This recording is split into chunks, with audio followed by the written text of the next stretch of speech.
우리 베드로후서 3장 14절에서 18절까지 우리 한 목소리로 함께 봉독합니다. 그러므로 사랑하는 자들아 너희가 이것을 바라보나니 주 앞에서 점도 없고 흠도 없이 평강 가운데서 나타나기를 힘쓰라. 또 우리 주의 오래 참으심이 구원이 될 줄로 여기라. 우리가 사랑하는 형제 바울도 그 받은 지혜대로 너희에게 이같이 썼고 또 그 모든 편지에도 이런 일에 관하여 말하였으되 그 중에 알기 어려운 것이 더러 있으니 무식한 자들과 굳세지 못한 자들이 다른 성경과 같이 그것도 억지로 풀다가 스스로 멸망에 이르느니라. 그러므로 사랑하는 자들아 너희가 이것을 미리 알았은즉 무법한 자들의 미혹에 이끌려 너희가 굳센 데서 떨어질까 삼가라. 오직 우리 주 곧 구주 예수 그리스도의 은혜와 그를 아는 지식에서 자라가라. 영광이 이제와 영원한 날까지 그에게 있을지어다. 아멘. 할렐루야. 하나님의 은혜가 오늘 수요 예배에 우리 오신 여러분들에게 함께 하시기를 예수님의 이름으로 축원합니다. 어떤 책에서 읽은 이야기입니다. 병원에서 환자를 치료할 때에 대부분의 의사들이 자기의 그런 지식 또 기술 또 정성을 다해서 이 마음을 다해서 환자를 도우려고 합니다.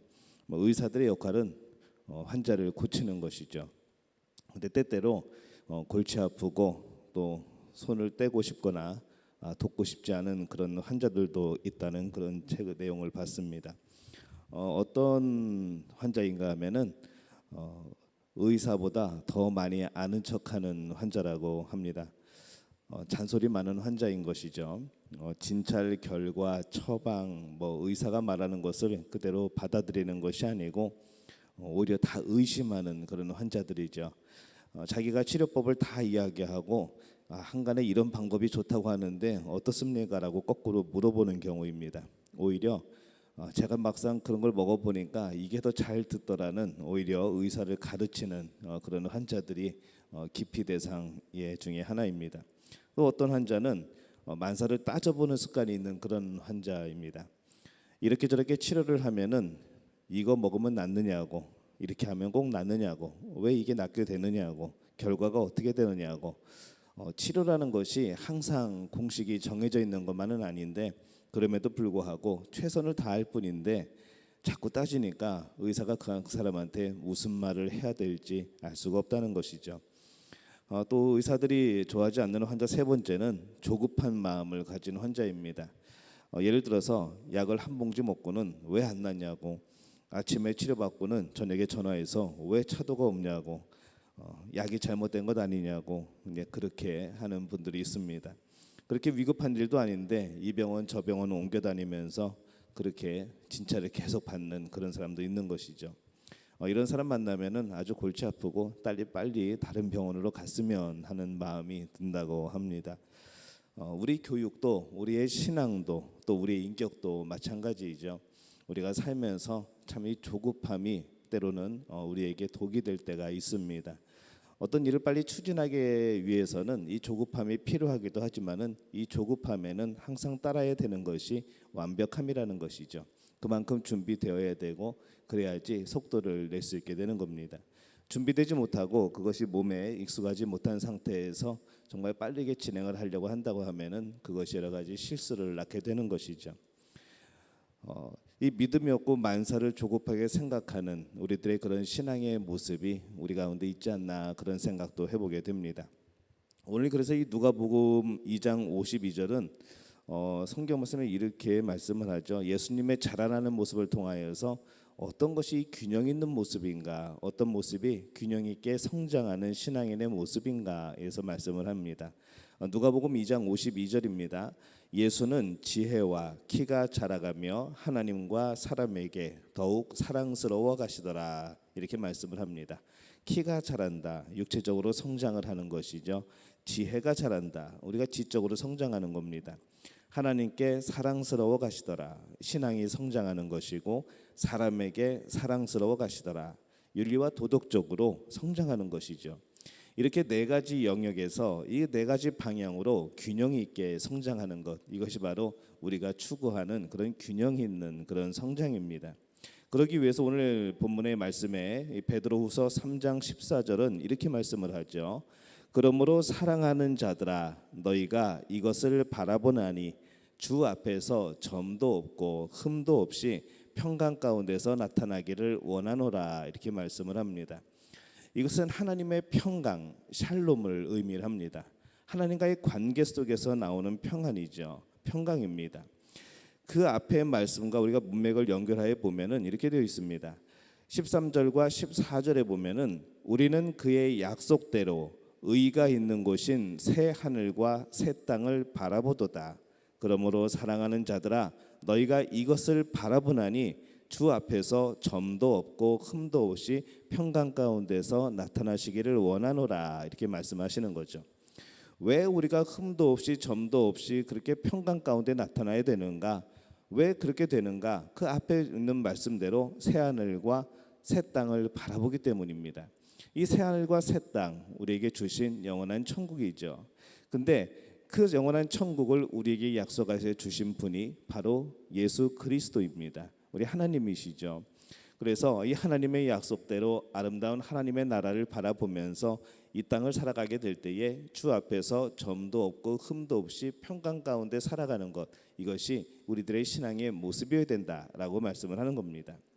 새하늘과 새 땅을 바라보면서 이 하나님의 예수 그리스도의 다시 오심을 바라보면서 이 우리 앞에 있는 미래를 바라보면서 점도 없고 흠도 없이 평강 가운데 나타나는 모습, 저는 우리 믿음교회 성도들의 성장하는 모습이 이런 모습이 되어지시기를 예수님의 이름으로 축원합니다. 하나님과의 관계가 원만하고 이 하나님과의 관계가 행복인 그런 삶을 살아야 되는 것이죠. 하나님 앞에 기도하려고 그러면 벌써 두려움이 있고 하나님 앞에 무엇인가 간구하려고 하면은 한숨부터 나오고 그런 껄끄러운 관계가 아니라 뭔가를 하나님 앞에 섰을 때 도대체 무슨 기도를 해야 될지 모르겠는 그런 밍숭밍숭한 그런 관계가 아니라 정말 하나님이라면 하나님께 기도하는 시간이라면은 우리의 마음을 다 쏟을 수 있는 우리가 온전히 신뢰할 수 있는 우리는 그런 관계 그런 마음으로 하나님을 섬겨야 되는 겁니다. 우리의 신앙생활은 그런 가운데서 힘 있는 신앙생활이 되고 또 안정적인 신앙생활이 되는 것이죠. 하나님과의 관계가 곧 우리의 신앙의 생활의 모습입니다. 그런 의미로 보게 될 때에 여러분과 하나님의 관계는 어떤가 다시 한번 여러분에게 질문을 합니다. 하나님과의 관계는 어떠십니까? 잘 지내고 계십니까? 매일 하나님을 기억하고 계십니까? 매 순간마다 예수님은 어떻게 생각하실까? 예수님이라면 어떻게 하셨을까라는 질문을 던지고 계십니까? 나 혼자 그 길을 걸어갈 때 무엇인가 답답한 일이 있을 때 꼭 무릎을 꿇지 않더라도 운전하면서 때로는 길을 걸어가면서 예수님과 대화하는 그런 삶을 살아가고 계십니까? 저는 이 삶이 여러분에게 계속 이어졌으면 좋겠습니다. 그냥 잊어버리고 아침에 출근할 때 예수님 저 다녀올게요. 그리고 퇴근할 때 예수님 저 다녀왔습니다라고 하는 그런 모습이 아니라 24시간 주님과 동행하면서 주님과 대화할 수 있는 그 신앙생활이 정말로 하나님과 친밀한 그런 신앙생활이죠. 매 순간마다 여러분 하나님을 기억하시기를 바랍니다. 매 순간마다 예수님과 동행하시기를 바랍니다. 매 순간마다 물어보시기를 바랍니다. 그런 가운데 우리 성령께서 주시는 놀라운 응답의 역사가 또 마음속에서 울려 퍼지는 이 하나님의 뜻에 대한 역사들이 온전하게 나타나게 될 줄로 믿습니다. 이 복을 누리는 우리 믿음의 가족들이 되어지시기를 예수님의 이름으로 축원합니다. 이 하나님과의 관계, 예수님과의 관계, 이 성령님과의 관계가 우리에게 행복이어야 됩니다. 그것이 우리에게 불편한 관계가 되면 안 되는 것이죠. 오늘 말씀은 18절에 보면 특별히 오직 우리 주 곧 구주 예수 그리스도의 은혜와 그를 아는 지식에서 자라가라. 영광이 이제와 영원한 날까지 그에게 있을지어다. 이렇게 말씀을 합니다. 은혜 안에 진정한 성장이 있습니다. 어떻게 생각하면은 성장하는 그 자체가 은혜이기도 하죠. 우리가 이 조그마한 화분을 키워보고 조그마한 풀포기 식물을 키워보면은 우리가 그것을 알 수가 있습니다. 우리가 물을 줄 수 있고 우리가 거름을 줄 수 있고 그것 우리가 할 수 있지만은 결국 그것을 자라게 하는 모든 원리는 모든 질서는 하나님이 주시는 겁니다. 우리가 때로는 뿌려도 나지 않을 때가 있습니다. 우리가 때로는 심어도 그것이 온전하게 자라지 못할 때가 있습니다. 이 우리의 영역 바뀐 것이죠. 우리는 노력할 뿐이고 정말로 자라게 하시고 열매 맺게 하시는 분은 하나님이십니다. 그래서 우리가 이 결과에 대한 것들은 하나님께 맡기고 우리는 최선을 다해서 살아가는 그 삶의 모습이 우리에게 필요합니다. 그래서 우리가 하나님 앞에서 온유해야 하죠. 또 하나님 앞에서 겸손할 필요가 있습니다. 성장케 하시는 것, 우리가 지금까지 이렇게 믿음 생활하면서 성장해 온 것, 때로는 그 성장의 속도가 더딘 그런 모습들도 있고 또 굉장히 또 빠른 성장을 보이는 그런 모습들도 있지만은 우리가 멈춰 있지 않고 무엇인가 조금씩 성장하고 있다는 것, 그것은 하나님의 은혜라는 겁니다. 그래서 지식의 성장만으로는 모자라죠. 우리 인격의 성장이 필요한 것이고 우리 성품의 성장도 필요한 것이고 우리의 영적인 성장도 필요한 겁니다. 우리가 아무리 육체적으로 어른이 되었어도 이 영적으로는 어린아이와 같은 그런 모습들도 봅니다. 정말로 어린아이와 같은 육체인데도 불구하고 어린 나이인데도 불구하고 이 신앙만큼은 정말로 성숙한 그런 또 우리 어린이들도 보게 되는 것이죠. 정말 그런 어린이들 만나면은 저도 깜짝 놀래고 저도 가끔 부끄러워지는 경우들이 있습니다. 야, 저런 깨끗한 신앙을 가져야 되는데, 저런 열정적인 신앙을 가져야 되는데, 예수님 말씀이라면은 무조건 덮어놓고 믿고 보는 그런 신앙을 가져야 되는데 우리는 너무 많이 재어보고 계산해보고 그렇게 믿는 것은 아닌가, 그런 생각을 해보는 것이죠. 여러분은 어떤 신앙의 모습입니까? 육체적으로는 성장했는데 영적으로는 아직 어린아이 신앙입니까? 아니면은 우리가 비록 다 성장하지 못했지만은 그럼에도 불구하고 영적으로는 그런 크게 성장한 그런 모습입니까? 바라기는 여러분 그런 모습 속에서, 여러분이 살아오는 그런 모습 속에서 영적인 성장도 함께 이루어가는 그런 믿음의 가족들이 되어지시기를 예수님의 이름으로 축원합니다. 사람이 아주 어렸을 때는 부모의 사랑을 많이 받고 살면서도 잘한 것, 못한 것, 이 죄와 벌, 요거에 대해서 굉장히 민감한 그런 시기를 거치죠. 그래서 칭찬하면은 무조건 좋아하고 꾸지람하면은 무조건 슬퍼하는 그런 모습으로 살아갑니다. 선물을 받으면 좋아하고 또 여러 가지 그런 혼나고 그러면은 또 우울해지고 그런 모습으로 살아가죠. 근데 어느 정도 우리가 사람이 성장을 하다 보면은 철이 들면은 좀 상황이 달라집니다. 그때에는 칭찬을 해도 좋아하고 또 꾸중을 해도 때로는 고마워하는 경우들이 생겨나는 것이죠. 매를 맞아도 그 안에 감사가 있다는 것을 발견하게 됩니다. 내가 매 맞아서 아픈 게 중요한 것이 아니라 오히려 나를 꾸중하고 나를 혼내는 상대방의 마음을 생각하고 헤아리는 것, 바로 우리가 그런 성숙함이 생겨나게 되는 것이죠. 오히려 그 모습이 사랑으로 느껴지는 그런 경우들이 생기는 겁니다. 그래서 이 하나님의 진노 속에서 우리는 사랑을 느끼게 됩니다. 이 성경에 보면은 이스라엘 백성들이 수없이 하나님으로부터 혼나고 심판을 당하고 또 하나님의 그런 저주가 임하는 모습들을 봅니다. 굉장히 크게 생명을 잃을 정도로, 정말 많은 목숨을 잃을 정도로 그런 하나님의 심판이 주어지는 때도 있었죠. 근데 항상 하나님이 갑자기 어느 날 갑자기 심판하시는 것이 아니라 계속해서 하나님의 사람을 보냅니다. 하나님이 직접 말씀하시기도 합니다. 이러면 안 돼, 이러면 안 돼, 이것은 그렇게 지켜져야 돼. 또 선지자들을 통하여서 우리 하나님이 절대로 그러면 안 된다고 하십니다. 그러면 여러분들을 심판하시고 여러분 그 몇십 년 동안 여러분의 후손들까지도 하나님이 심판하시겠다고 합니다. 그러니까 여러분들 그렇게 하지 마시고 말씀 지키시고 율법을 지키시고 하나님이 말씀하시는 그 계명을 지키십시오라고 이 선지자들을 한두 명 보내신 것도 아니고 그렇게 많이 보내셔가지고 우리 성경에 이 대선지서, 소선지서가 잔뜩 들어와 있는 겁니다. 하나님이 우리를 얼마나 사랑하시고 우리의 그런 영적인 타락을 얼마나 안타까워하시는지 우리는 이 성경의 두께에서 보는 것이죠. 그 선지자들을 안 보냈으면은 아마 성경책이 좀 더 얇았을지 모르겠습니다. 하지만은 하나님이 그만큼 사랑하시고 그만큼 경고하시고 그만큼 돌아오기를 기다리셨다는 것이 바로 이 성경의 두께가 되는 것이죠. 그래서 하나님 주시는 이 은혜, 이 심판에 대한 미래 예언자를 통하여 보내주신 그런 말씀들, 이것을 보면서 하나님이 얼마나 이스라엘 백성들이 돌아오기를 원하셨던가, 하나님이 얼마나 그 백성들이 죄에서 돌이켜서 하나님을 섬기기를 원하셨던가라는 그런 모습을 보는 겁니다. 그래서 이 성경을 가만히 보면은 하나님의 진노 속에서도 사랑을 발견하게 되는 것이죠. 우리가 이렇게 되면은 꾸중도 사랑이고 칭찬도 사랑이고 매를 맞는 것도 사실은 사랑이 됩니다. 이것을 별도로 생각할 문제가 아니라는 것이죠. 율법과 은혜, 이것은 신학적으로 보면은 전혀 다른 이야기입니다. 하지만은 우리의 신앙이 성장하면은 율법도 은혜가 되는 것이고 은혜도 은혜이고 하나님이 지키라고 하신 계명도 은혜가 되는 것이죠.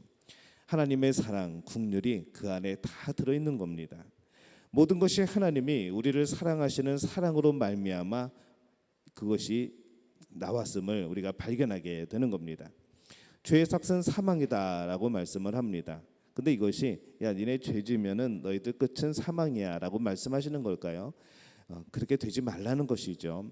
죽음의 이야기가 아니라 우리를 살리려는 하나님의 사랑의 이야기입니다. 하나님의 사랑으로 생명을 향하도록, 죽음으로 향하는 모습이 아니라 생명을 향하여 살아가도록 하는 그런 하나님의 그런 길을 알려주시는 진리의 말씀이 되는 것이죠. 오늘 말씀을 가만히 보면은 오직 은혜 안에 자라가라, 그를 아는 지식 안에 자라가라 이렇게 말씀을 합니다. 이 심령은, 우리의 영혼은 이 은혜 안에서만 성장해야 합니다. 그래야지 활발하게 건강하게 자랄 수 있는 것이죠. 사람은 은혜 안에서만 좋은 사람이 될 수 있습니다. 사랑을 느낄 때만이 건강한 사람이 되고 창의적인 사람이 되고 지혜로운 사람이 되는 것이죠. 여러분은 계속해서 사랑을 받고 있는 분들입니다. 때로는 세상에서는 사랑을 제대로 받지 못하고 성장했을 수도 있습니다. 그러나 여러분들이 예수님을 만나는 그 순간에 우리가 깨달은 것은 무엇인가 하면은 우리가 예수님을 알기 이전에도 하나님은 우리를 사랑하셨다는 겁니다. 한 번도 우리를 포기하지 않고 그 사랑을 멈춘 적이 없다는 것을 우리는 발견하는 것이죠. 그래서 우리는 이 하나님의 사랑 안에서만 성장이 가능합니다.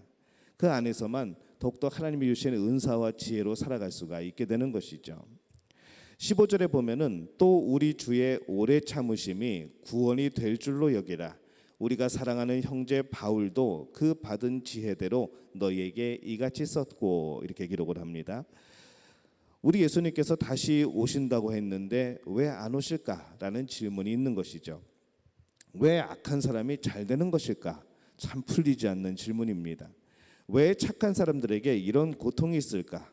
때로는 답답한 마음이 듭니다. 하지만 하나님의 오래 참으심이 저의 구원이 되고 여러분의 구원이 되는 줄로 믿습니다.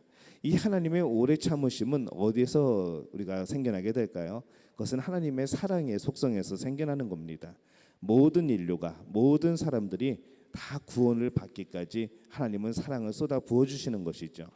그때를 기다리시는 겁니다. 그러나 그때가 영원하지 않다는 것, 언젠가 심판의 날이 있다는 것을 우리가 기억하게 될 때에 우리는 그 하나님의 사랑의 그 한계 속에서 우리는 빨리 돌아와야 될 필요가 있는 겁니다.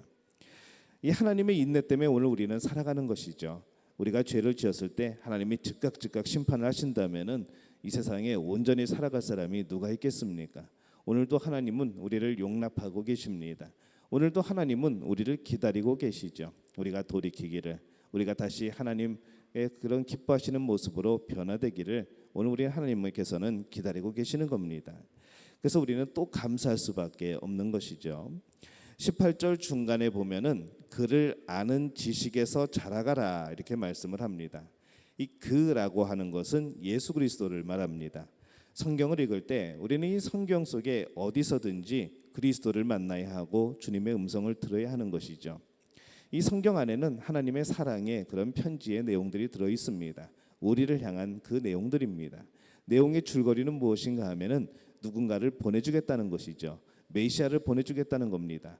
죄로 인해 타락한 우리들을 구원하시기 위하여서 그 누군가를 보내시는데 그분이 바로 예수 그리스도시다라고 말씀하시는 것이 이 성경의 줄거리입니다. 그 어느 곳에도 하나님의 사랑이 빠진 책은 없습니다. 그 어느 곳에서도 하나님의 사랑의 역사가 나타나지 않은 곳이 없습니다. 그 어느 성경의 어느 권에도 예수 그리스도가 빠지는 곳이 없습니다. 하나님의 사랑은 그렇게 요약이 되는 것이죠. 그래서 우리가 이 말씀 속에서 성경 어디에서도 예수님을 발견할 수 있어야 되고 하나님의 사랑을 발견할 수 있어야 되는 겁니다. 나이 90세가 넘는 한 사진 작가가 있습니다. 그가 오랫동안 많은 작품을 내놓았죠. 그가 찍은 작품은 전부 다들 좋아하고 정말로 감탄을 하고, 와, 어떻게 이렇게 구도를 잡았을까? 어떻게 이 순간을 포착을 했을까? 어떻게 이렇게 조도를 잘 조절해 가지고 이렇게 빛의 색이라던가 명암을 잘 표현했을까? 참 그렇게 놀라는 그런 사진 작가입니다. 어떤 사람이 그에게 묻습니다. 당신은 지난 72년 동안 사진 작가로 크게 활동을 했는데 그 많은 작품 중에서 제일 마음에 드는 작품은 뭡니까? 라고 물어봅니다. 이 사진 작가가 말하죠. 뭐라고 말을 했을까요? 내일 아침에 찍을 사진이 제 인생의 가장 훌륭한 작품입니다. 라고 말을 합니다. 언제든지 우리의 생각은 미래에 있어야 되는 것이죠. 내일을 바라보면서 우리는 긍정적인 마음을 품을 수 있어야 합니다. 오늘 우리가 살아가는 것은 오늘 하나님의 은혜로 살아갑니다. 어제 우리가 살아왔던 것은 하나님의 은혜로 살아왔던 것이죠. 그러면 내일은 무엇으로 살아갈까요? 내일은 또한 하나님이 새롭게 주시는 새로운 은혜로 또 그렇게 살아가는 겁니다. 이것이 우리의 소망이고 우리의 기쁨이고 우리의 즐거움인 것이죠. 그래서 오늘 이 사진 작가의 고백대로 저는 여러분들이 그런 고백을 했으면 좋겠습니다. 여러분의 내일은 정말로 세상에서 살아온 중에 가장 특별한 은혜를 또 경험하게 될 겁니다. 지금까지 그래왔듯이 내일 여러분은 또 은혜로우신 하나님을 만나게 될 겁니다. 내일은 정말 사랑이 풍성하신 하나님의 역사를 또 경험하게 될 겁니다. 내일은 여러분들이 예수 그리스도가 여러분과 동행하심을 발견하게 될 겁니다. 성령께서 매 순간마다 여러분과 동행하시는 것을, 성령께서 여러분의 마음속에서 계속하여 말씀하시는 것을 여러분 내일 경험하게 될 겁니다. 오늘 그러하셨듯이 내일도 더 그러하실 겁니다. 우리의 미래는 그래서 기쁜 것이고 그래서 소망이 있는 것이고 그래서 밝은 것이죠. 이것을 잊어버리면은 우울해집니다. 이것을 잃어버리면은 슬퍼집니다. 한숨이 나오는 것이죠. 그러나 내일은 내일 주시는 하나님의 특별한 은혜가 있다고 생각하고 이것을 믿고 살아가면 우리의 내일은 기다려지게 되는 겁니다. 사도 바울은 고린도전서 13장 11절에서 이렇게 말씀을 합니다. 내가 어렸을 때에 말하는 것이 어린아이와 같고 깨닫는 것이 어린아이와 같고 생각하는 것이 어린아이와 같다가 장성한 사람이 되어서는 어린아이의 일을 버렸노라, 이렇게 말씀을 합니다. 어른스럽고 성숙한 그리스도인이 되시기를 바랍니다. 어린아이 같은 신앙 버리시기를 바랍니다. 그 순수함은 유지해야겠지만은 정말로 하나님 앞에 잘 토라지고 삐지고 하는 그런 모습들은 버려야 되겠죠.